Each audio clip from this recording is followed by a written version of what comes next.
Exercise 5.2 question number 12.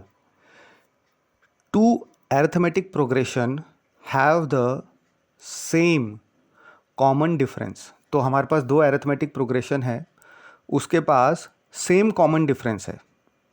मतलब दो arithmetic progression में अगर पहले में अगर कुछ कॉमन डिफरेंस आ रहा है तो वही कॉमन डिफरेंस जो है सेकेंड अरिथमेटिक प्रोग्रेशन के लिए भी है.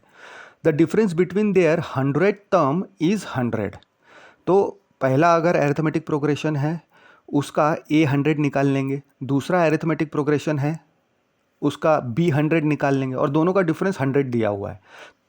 What is the difference between their 1000 terms, हमको ये फाइंड आउट करना है. तो a 1000 माइनस b 1000 हम ऐसा निकाल सकते हैं.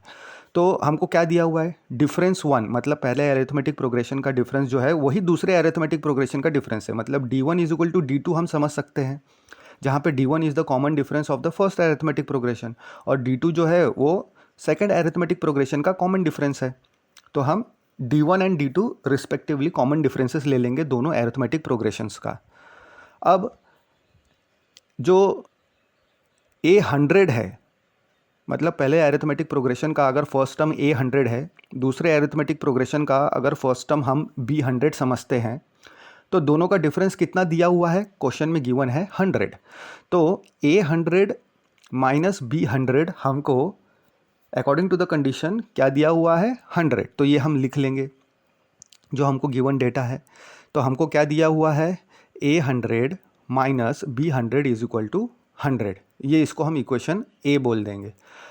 लेकिन a 100 क्या है, a 100 तो हमको फॉर्मूला के हिसाब से पता है a plus n minus 1 d1, यानी a प्लस 100 माइनस 1 d1, यानी a plus 99, 100 minus 1 is 99. d1 क्या है, is the common difference of the first arithmetic progression. और b 100 क्या है, b 100 वैसे ही हमको b प्लस 99 d2 मिल जाएगा. तो अब ये जो निकाला है हमने वैल्यूज़ a 100 और b 100 की, इसको हम a में पुट कर देंगे इक्वेशन a में. तो हमको क्या मिलेगा, a plus 99 d1 minus b plus 99 d2 is equal to 100.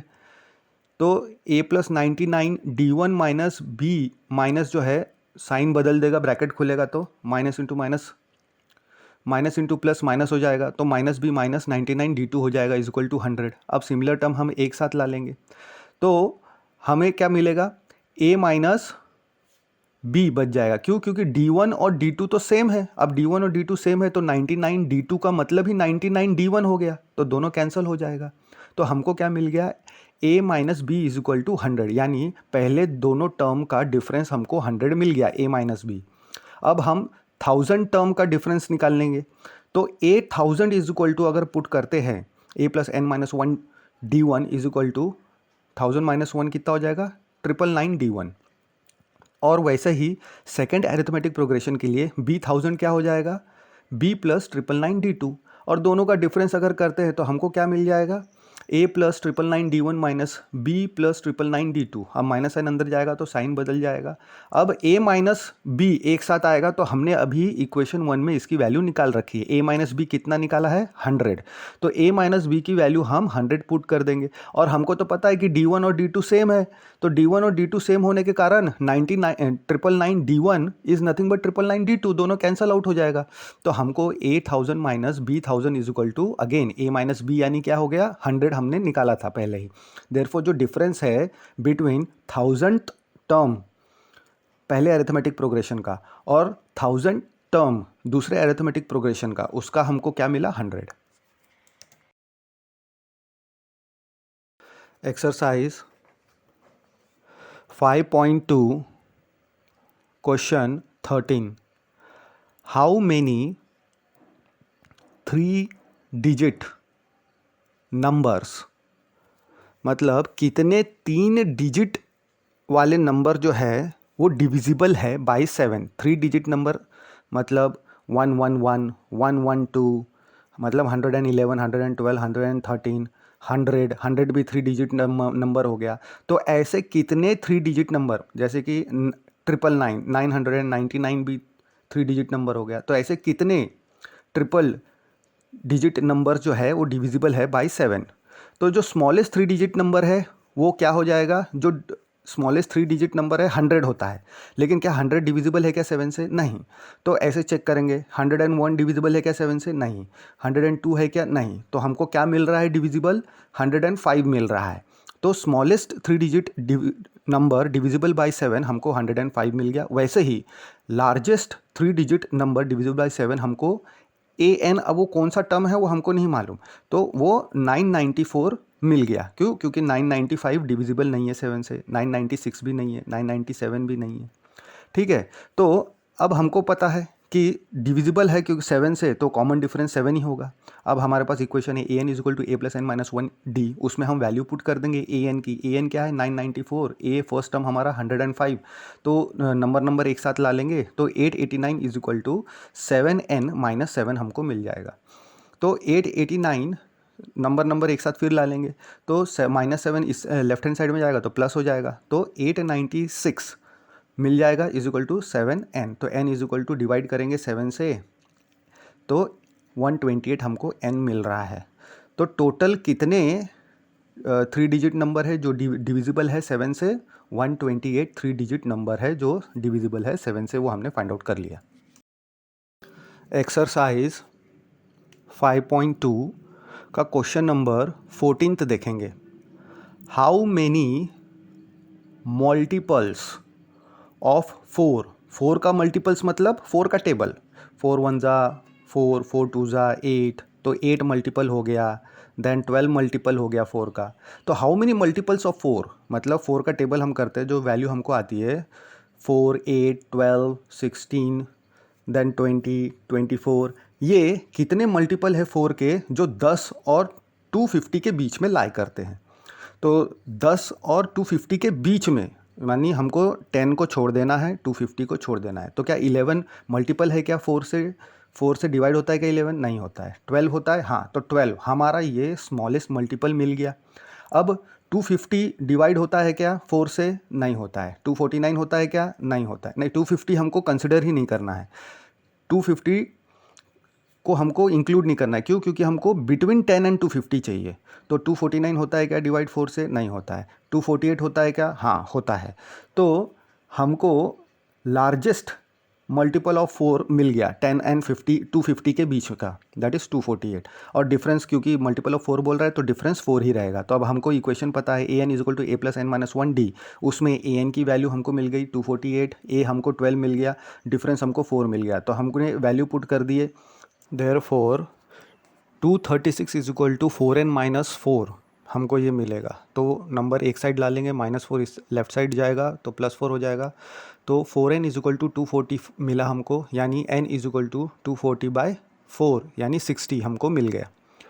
तो इससे हम ये कह सकते हैं कि there are 60 multiples of 4 between 10 and 250। Exercise 5.2 question 15 for what value of n are the nth terms of, मतलब n की ऐसी कौन सी वैल्यू के लिए जो nth टर्म है दो एरिथमेटिक प्रोग्रेशन का, दो दिया हुआ दो एरिथमेटिक प्रोग्रेशन है 63, 65, 67, सो एंड सो, पहला arithmetic progression, then 3, 10, 17, so and so. तो ऐसा कौन से वैल्यू n के वैल्यू के लिए nth टर्म जो है दोनों एरिथमेटिक प्रोग्रेशन का इक्वल रहेगा। तो हम बोलेंगे a और b हम ले लेंगे, पहला टर्म a ले लेंगे पहले एरिथमेटिक प्रोग्रेशन के लिए, पहला टर्म b ले लेंगे दूसरे एरिथमेटिक प्रोग्रेशन के लिए रिस्पेक्टिवली।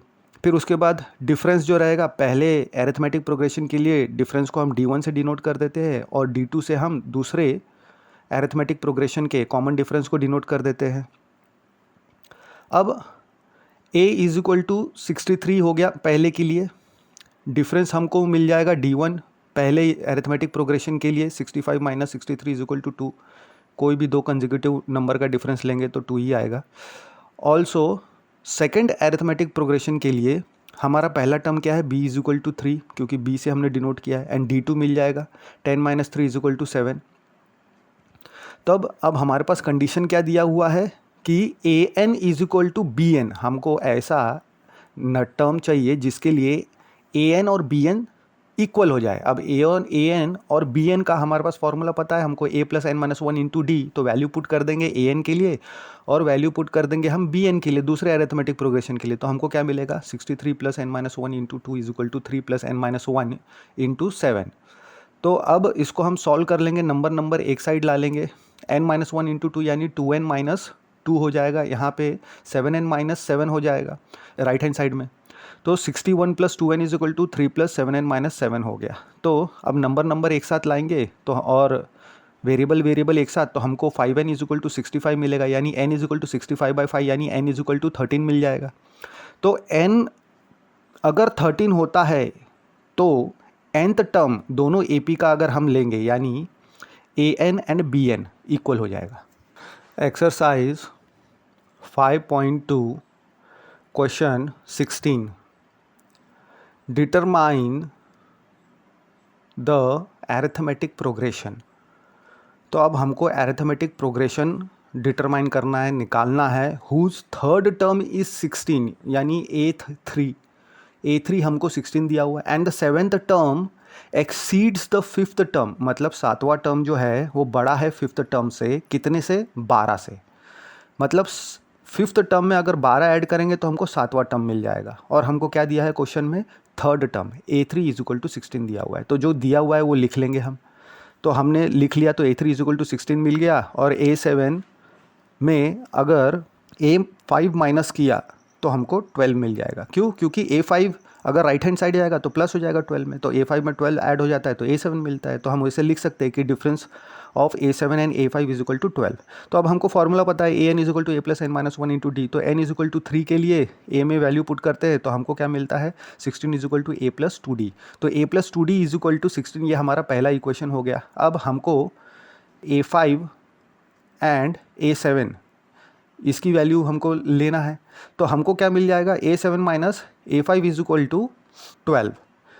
तो A7 में हम वैल्यू पुट कर देंगे और A5 में हम वैल्यू पुट कर देंगे for n is equal to 7 and n is equal to 5 respectively. तो हमको क्या मिल जाएगा, A plus 7 minus 1 is 6 and A plus 5 minus 1 is bracket के अंदर इज 4। तो अभी ब्रैकेट हमने नहीं खोला हुआ है, स्क्वायर ब्रैकेट। तो A plus 6D minus A plus 4D, अब ब्रैकेट खुलेगा तो माइनस साइन हो जाएगा A और 4D का। तो सिमिलर टर्म एक साथ लाएंगे तो हमको क्या मिल जाएगा, A कैंसिल होने के बाद 2D इज इक्वल टू 12 यानी D is equal to 12/2, T is equal to 6 मिल जाएगा। अब D डिफरेंस, कॉमन डिफरेंस हमको 6 मिल गया है, तो इसकी वैल्यू हम अगर पुट करते हैं 1 में तो हमको क्या मिलेगा, A plus 2 into 6 is equal to 16। 12 right side जाएगा तो माइनस हो जाएगा, तो A इज इक्वल टू 4 मिल जाएगा हमको। तो अब हमको फर्स्ट टर्म भी मिल गया, डिफरेंस भी मिल गया। तो जो हमारा रिक्वायर्ड AP है वो हमको पता है, A में अगर डिफरेंस ऐड कर दे एक बार तो दूसरा टर्म मिलेगा, 2 बार ऐड करेंगे तो तीसरा, 3 बार ऐड करेंगे तो चौथा, और 4 बार ऐड करेंगे तो पाँचवा, एंड सो। तो A हमारा 4 है, डिफरेंस हमारा 6 है, तो A की वैल्यू पुट कर देंगे, डिफरेंस की वैल्यू पुट कर देंगे। तो 4, 4 plus 6, 4 plus 2 into 6, 4 plus 3 into 6, and so. तो पहले मल्टीप्लिकेशन वाला हम सॉल्व कर लेंगे। तो 4, 4 plus 6, 4 plus 2 into 6 is 12, then 3 6 18 होता है, 4 प्लस 18 हो गया, देन 6 4 24, 4 प्लस 24 हो गया, and so on.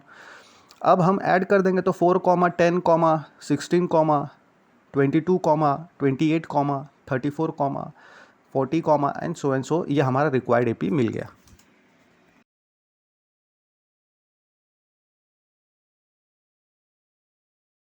Exercise 5.2 question 17, find the 20th term from the last term. हमको 20th टर्म चाहिए, मतलब हमको 20वां टर्म चाहिए। कहाँ से, फ्रॉम द लास्ट टर्म, हमको लास्ट से 20th चाहिए, स्टार्टिंग से 20th नहीं चाहिए।